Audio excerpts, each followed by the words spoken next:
JBP হাসপাতালের চরম গাফিলতির কারণে দুর্ভোগের শিকার এমনই অভিযোগ রোগীর পরিবারের। জেবিপি হাসপাতালের ট্রমা সেন্টারের ট্রলির জন্য দুর্ঘটনার রোগীকে গাড়ির মধ্যে রক্তাক্ত অবস্থায় অপেক্ষা করতে হয় বলে জানান রোগীর পরিবারের এক সদস্য।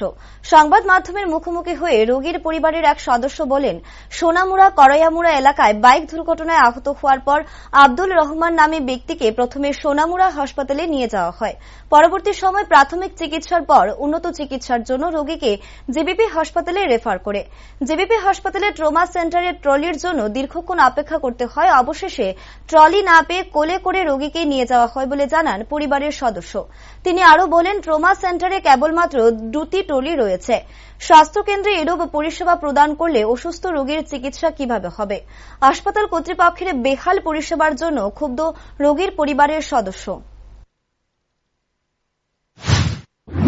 ঘটনাটা হয়েছে, আমার নানু একটা মৌতে মাটি দিতে গিয়েছিল। তখন একটা বাইকে ওনাকে বাড়ি দেয়, সোনামুড়া হসপিটাল আমরা সাথে সাথে নেই। তারপরে ওইখান থেকে আমাদের জীবিত রেফার করা হয়। জীবিত আসার পর আমরা পাক্কা 20 মিনিট থেকে 25 মিনিট হবে আমরা ট্রলি খুঁজে পাচ্ছি না। ট্রমা সেন্টারের সামনে তাদের 2টো ট্রলি, একটা ইমার্জেন্সি আউটডোর রুগী দিয়ে একটা ট্রলি বুকিং করে রাখছে, আর একটা ট্রলি তারা অন্য রুগী নিয়ে রাখছে।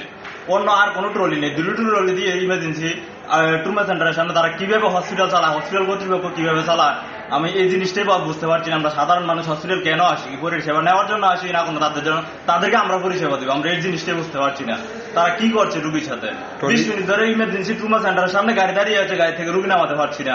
আমাদের অ্যাক্সিডেন্টে রুগী নামাতে পারছি না ট্রলির অভাবে। তারপর কিভাবে আপনারা নামাইছেন? আমরা অনেক খোঁজাখুঁজির পরে 20 মিনিট পরে আমরা ওই যে পুরান ইমার্জেন্সি গেট থেকে ট্রলি আইনে তারপরে রুগী নামাচ্ছি। দেখা যাচ্ছে যে আপনারা গাড়ি থেকে কুলে করে নিয়ে আইছেন। কুলে করে অর্ধেকটা নিয়ে আসা হয়েছে, কুলে করে। আপনারাই বলুন, এভাবে কি কোনো স্বাস্থ্যকেন্দ্রে মানুষের এইভাবে পরিষেবা দেওয়া হয়? হসপিটাল থেকে এইভাবে পরিষেবা দেওয়া হলে কিভাবে সম্ভব হবে?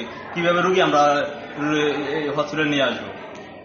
দুর্ঘটনাটা কোন জায়গাতে হয়েছে? দুর্ঘটনা হয়েছে সোনামুড়া করালিয়ামুড়া রাস্তার মেন রোডের মধ্যে। এখন অবস্থা কিরকম? এখন অবস্থা ডাক্তার দেখে বলবে পরবর্তী সময় জানা যাবে। ট্রমা সেন্টারের এই ধরনের অবস্থা কি বলবেন?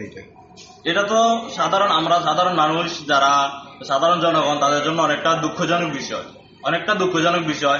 এটা কি বলবো, এর মতো এমন কাজ তো আমাদের একদম দুঃখজনক ব্যাপার বিষয়টা। ওনার নাম কি? ওনার নাম আব্দুল রহমান। বয়স কত? বয়সটা 70। বাড়ি? বাড়ি ময়নামা, সোনামুড়া, ফুলবাড়ি।